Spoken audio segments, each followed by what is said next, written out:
Hello everyone. This is going to be my first on.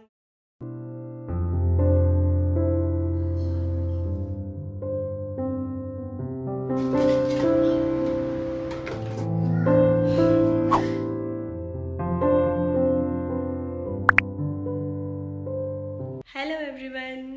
ఎలా ఉన్నారు? అందరూ బాగున్నారా? నేనైతే చాలా బాగున్నాను. ఇదే ఫస్ట్ టైం నేను కెమెరా ముందు మీతో అందరితో మాట్లాడడం and this is going to be my first on camera video అనమాట. నేను ఈరోజు క్లీనింగ్ వీడియో మీతో షేర్ చేసుకోవాలనుకుంటున్నాను. శ్రావణ మాసం క్లీనింగ్ అంతా అయిపోయింది, బట్ కిచెన్లో కొన్ని కబోర్డ్స్ పెండింగ్ ఉన్నాయి అండ్ నాకు యూజ్ లేనివి యూజ్ కానివి తీసేద్దాం అనుకుంటున్నాను. సో అవన్నీ తీసేసి చేంజింగ్ బెడ్షీట్స్, కర్టెన్స్, క్లీనింగ్ ఇలా ఇవన్నీ మీతో షేర్ చేసుకుంటాను. ఒక చిన్న వ్లాగ్. మీకు నచ్చితే లైక్ చేయండి, షేర్ చేయండి, సబ్స్క్రైబ్ చేసుకోండి. Thank you. By by. Please get in to the video. So ఇక్కడ నేను ముందు రోజు డస్టింగ్ అంటే సీలింగ్ అండ్ వాల్స్ అంతా డస్టింగ్ చేసేసాను. సో క్లోత్స్ అన్నీ సెగ్రిగేట్ చేసి ఆర్డర్లో పెడదాం అనుకుంటున్నాను. ఇక్కడ మాకు కబోర్డ్స్ చాలా తక్కువ ఉన్నాయండి. నాకు, మా హస్బెండ్కి, ఇంకా మా ఇద్దరు పిల్లలకి ఆ స్పేస్ అంతా వర్టికల్ స్పేస్ యూటిలైజ్ చేయడానికి లేదు ఒక కబోర్డ్. సో చాలా జాగ్రత్తగా సర్దుకోవాలి ప్లేస్ సరిపోవాలి అంటే. పిల్లలకి వెంటనే బట్టలు చిన్నవి అవుతాయి కదా, సో ఒకసారి వేసి ఎలా ఉన్నాయి చూసి సపరేట్ చేస్తున్నాను.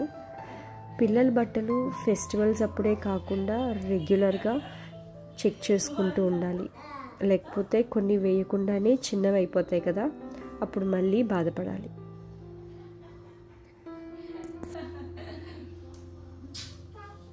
ఇక్కడ మా బాబుకి ఒక డ్రెస్ వేసాను. అది చాలా అంటే కొంచెం టైట్గా ఉన్నాయి. సో హీస్ ఫీలింగ్ అన్కంఫర్టబుల్ అనమాట. తీసేయమని అంటున్నాడు నా దగ్గరకు వచ్చి.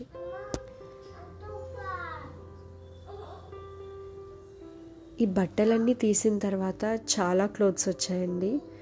అవన్నీ పక్కన తీసి పెట్టేశాను. అంటే ఇక్కడ మా హౌస్ సైడ్ అనాథ శరణాలయం కోసం బట్టలు కలెక్ట్ చేయడానికి వస్తూ ఉంటారు చాలామంది. సో వాళ్ళకి ఇచ్చేయచ్చు అని చెప్పి సెగ్రిగేట్ చేసి ఒక బాక్స్లో పెట్టి ఉంచాను అనమాట.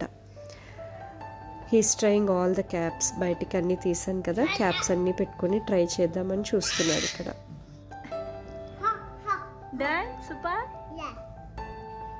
బట్టలు ఎంత సర్దినా సరే పిల్లల కబోర్డ్లో ఒక్క షెల్ఫ్ 2 షెల్ఫ్స్ మాత్రమే పిల్లలకి ఇవ్వాల్సి వస్తుంది కదా, స్పేస్ లేకపోవడం వల్ల. సో అవి ఫ్రంట్ అండ్ బ్యాక్ పెట్టేసరికి క్లమ్జీ అయిపోతున్నాయి ఎంత సర్దినా సరే.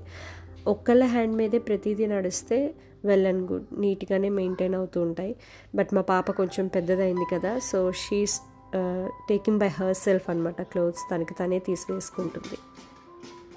అండ్ కిచెన్ విషయానికి వస్తే డైలీ యూజ్ చేస్తూ ఉంటాం. ఒక్కొక్కసారి టైం లేనప్పుడు, హడావిడిలో ఉన్నప్పుడు అలా ఎలా పడితే అలా పెట్టేస్తాం ఒక ఆర్డర్ లేకుండా. దానివల్ల ప్లేస్ ఎంత ఉన్నా సరిపోదు. ఇక్కడ నేను అన్నీ చూసి అవసరం లేనివి లోపలికి పెట్టి సెట్ చేస్తున్నాను. చాలా ప్లేస్ కనపడుతుంది. వేస్ట్వి తీసేసాక కూడా చాలా రిలీఫ్గా అనిపిస్తుంది. నార్మల్గానే ఏ పర్టికులర్ ఏరియా అయినా కొంచెం ఓవర్లాప్ అవుతుంది అంటే చాలు, అవి సెట్ చేసి నీట్గా అరేంజ్ చేసేదాకా అస్సలు ప్రశాంతంగా ఉండం కదా. అండ్ ఈ లోపల వాషింగ్ మిషన్లో వేసిన బెడ్షీట్స్ కూడా అయిపోయాయి అండ్ వాటిని నేను డ్రైయింగ్కి వేసేస్తున్నాను. ఇక్కడ ఆల్టర్నేట్గా క్లీనింగ్తో పాటు ఈ బెడ్షీట్స్ క్లీనింగ్ కూడా అయిపోతుంది. అండ్ ఇక్కడికి వచ్చేసరికి నన్ను ఎన్నో రోజుల నుంచి ట్రిగర్ చేస్తున్న కబోర్డ్ ఓపెన్ చేస్తున్నా. ఆ కబోర్డ్లో అన్ని ఫంక్షన్స్కి వెళ్ళిన తర్వాత మనకి రిటర్న్ గిఫ్ట్స్ వస్తాయి కదా, సో అవి తీసుకొచ్చి అలా ఈ కబోర్డ్లో పెట్టేస్తాను అనమాట. సో అది అలా ఓవర్లోడ్ అయిపోయి ఉంది ఆ కబోర్డ్. నేను ఎన్నో రోజుల నుంచి తీద్దాం అనుకుంటున్నాను, బట్ ఆ ఒక్క కబోర్డ్ మాత్రం నెగ్లెక్ట్ చేస్తున్నాను. సో దాన్ని ఈరోజు క్లియర్ చేస్తున్నాను. అది క్లియర్ చేశాక వస్తున్న హ్యాపీనెస్ కానీ ఇమ్మెజరబుల్ అనమాట. తవ్వకాల్లో బయటపడినట్టు ఎప్పుడో తెచ్చిపెట్టిన బాదం కూడా బయటపడింది. కాకపోతే ఇది యాంట్స్ తినేస్తూ ఉన్నాయి మొత్తం. మీకు కూడా ఇలా ఎప్పుడైనా జరిగిందా? లోపల ఎక్కడో ఉండిపోయిన ఫుడ్ ఐటమ్స్ అలా బయటపడడం లాగా. అండ్ ఇక్కడ ఈ ప్లాస్టిక్ వేస్ట్ అంతా తీసేసాను. సో ఇవన్నీ తీసేసిన తర్వాత నాకు కబోర్డ్స్లో చాలా స్పేస్ వచ్చింది అన్నీ అరేంజ్ చేసుకున్న తర్వాత ఒక ఆర్డర్లో. చూసారా ఎంత స్పేస్ వచ్చిందో.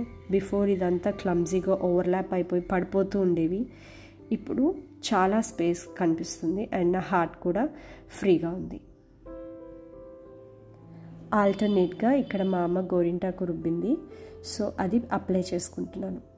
మీలో ఎంతమందికి తెలుసు అన్ని గోరింటాకు చెట్లు ఒకేలా ఉండవని? అంటే పండే విధానం ఇంకా టెక్స్చర్లో కూడా కొంచెం జిగురు వస్తాయి కొన్ని ఆకులు. నేను ఈ మధ్య తెలుసుకున్నాను. మీకు కూడా తెలుసా అది?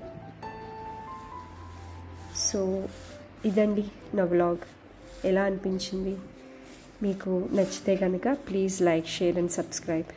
అండ్ ఇంకా నా నుంచి ఎలాంటి వ్లాగ్స్ ఎక్స్పెక్ట్ చేస్తున్నారు అనేది please do comment in the comment section. ఓకేనా? And that's it for today. Thank you for the overwhelming response for the previous video, and please do support always like this. Bye bye.